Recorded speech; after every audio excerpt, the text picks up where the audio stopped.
और विरोधियों को डराने के लिए किया जाता है। यह रिश्ता इतना मजबूत है कि रूस ने चेचन्या के लिए सालाना बजट का लगभग 87% हिस्सा कादिरोव को सीधे उपलब्ध कराया है। यही वजह है कि पिछले 15 सालों में चेचन्या ने भारी विकास और सैन्य मजबूती हासिल की है और इसके सैनिक न केवल अपने लिए बल्कि रूस के लिए भी लड़ने को तैयार रहते हैं।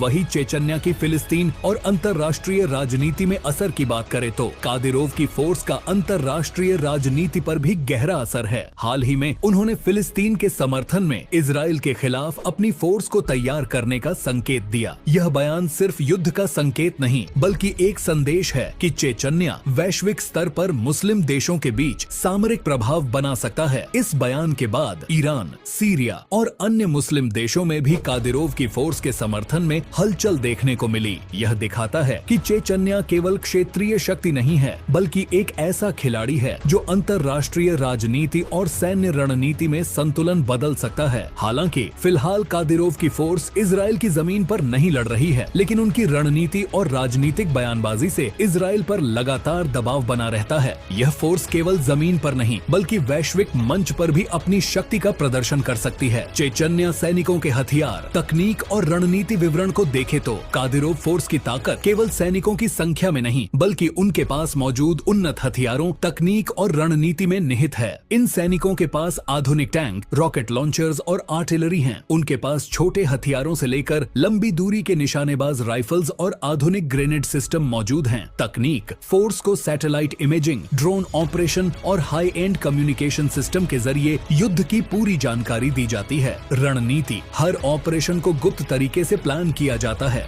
फोर्स दुश्मन के इलाके में इन्फिल्ट्रेट करने, सरप्राइज अटैक्स करने और मैक्सिमम डैमेज देने के लिए प्रशिक्षित होती है। ट्रेनिंग, सैनिकों का प्रशिक्षण केवल फिजिकल नहीं बल्कि मनोवैज्ञानिक और रणनीतिक होता है। उनके लिए आतंक, डर और मानसिक दबाव को नियंत्रित करना भी एक कला है। इसीलिए चाहे ये ऑपरेशन छोटे पैमाने का हो या बड़े युद्ध का, कादिरोव फोर्स हमेशा सटीक, अनुशासित और खौफनाक साबित होती है। कुल मिलाकर कहा जा सकता है कि चेचन्या की कादिरोव फोर्स केवल एक सैन्य इकाई नहीं है। यह अनुशासन, रणनीति, मानसिक शक्ति, अंतर्राष्ट्रीय राजनीति और तकनीकी कौशल की मिसाल है। यही वजह है कि यह फोर्स हमेशा सुर्खियों में बनी रहती है और दुनिया के सबसे खौफनाक और अनुशासित सैनिकों के रूप में पहचानी जाती है। रमजान कादिर के नेतृत्व में यह फोर्स न केवल क्षेत्रीय बल्कि वैश्विक स्तर पर अपने प्रभाव और शक्ति का प्रदर्शन कर सकती है। उनके सैनिक न केवल युद्ध के लिए बल्कि राजनीतिक संदेश और रणनीतिक